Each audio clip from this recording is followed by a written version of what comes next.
don't know. I think I kind of like it now, and I think that's given the audience something to grab onto. So I don't take it away if it's not broken, right? I love it also when he calls him a cop face. Oh yeah, I'm not a cop. I do not have a cop face. I'm not. Do I look like a cop? Well, I've always seen you as Sebastian Blood and Arrow. Do you feel you're more cop face or villain face? I think people see me as a cop face, but I'm really a villain.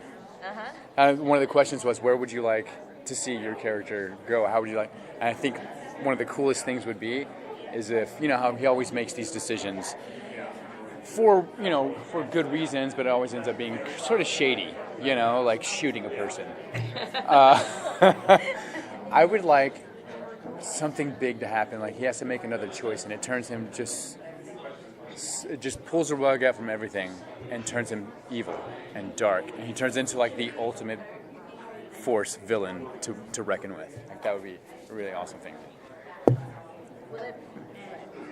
I love the things that they've got Dan and Lucifer teaming. Will you see some more of that in the episodes, and how is that to play with Tom? Yeah, definitely. You will definitely see that. You know what? It's fantastic because I think when they wrote a scene where, you know, Dan has finally had enough of it. He's like, dude, I'm not Detective Douche. I'm Daniel Espinoza. All right, I'm this, and so he steps up to him.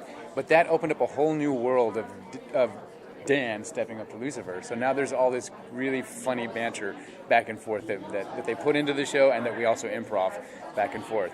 So.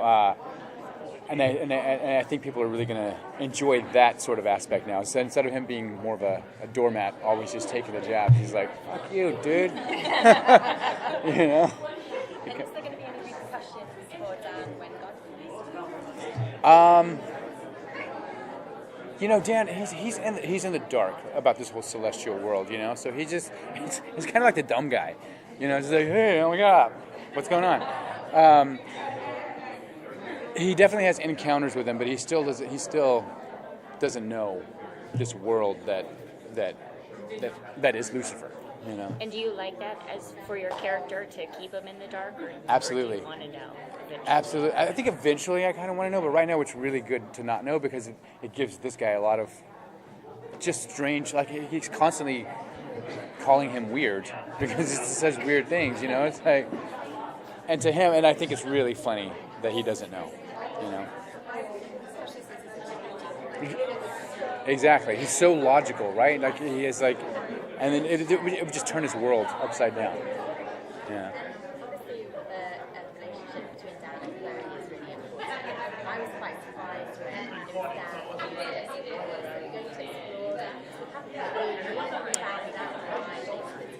Right. Yeah, definitely. Like I was saying earlier, you know, they're peppering a bunch of different things. Like right now, we're in a whirlwind of trying to finish the show, trying to finish season 3, but also pepper in storylines and details that make you want to come back for season 3. You know, and that's definitely something that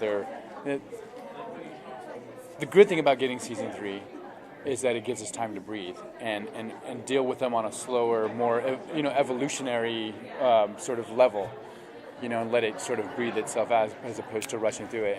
And so yes, the answer to your question is yes, they're going to figure that out. A long-winded way of saying it. Yeah.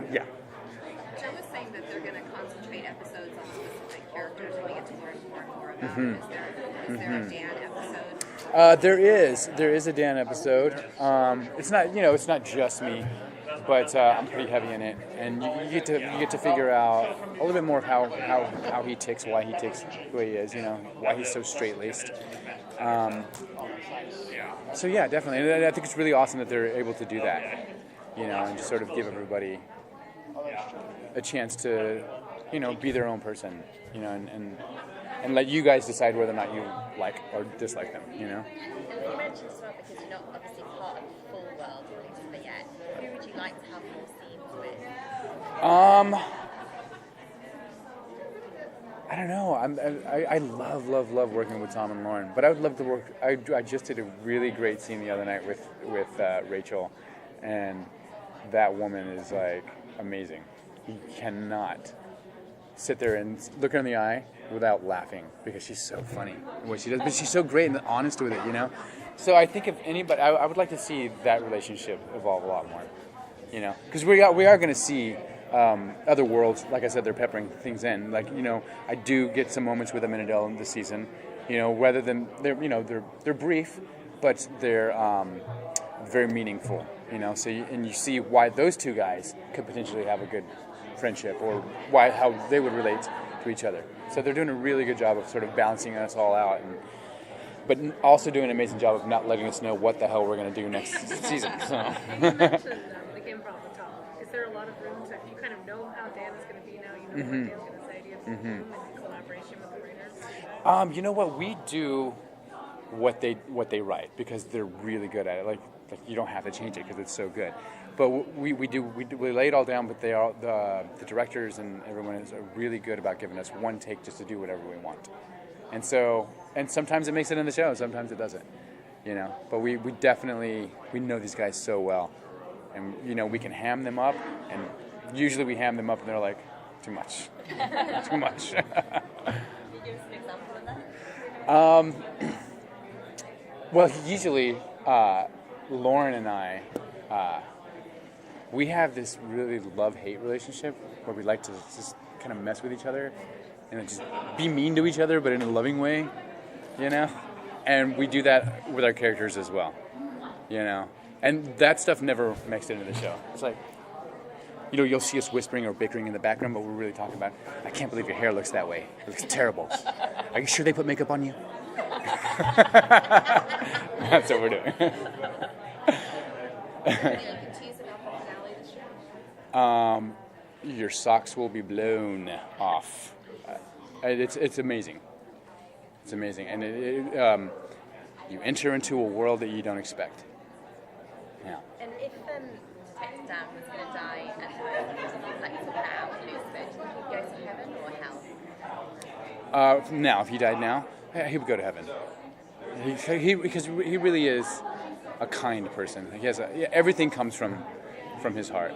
You know, he genuinely loves his family, and he rationalizes whatever decisions he makes out of love.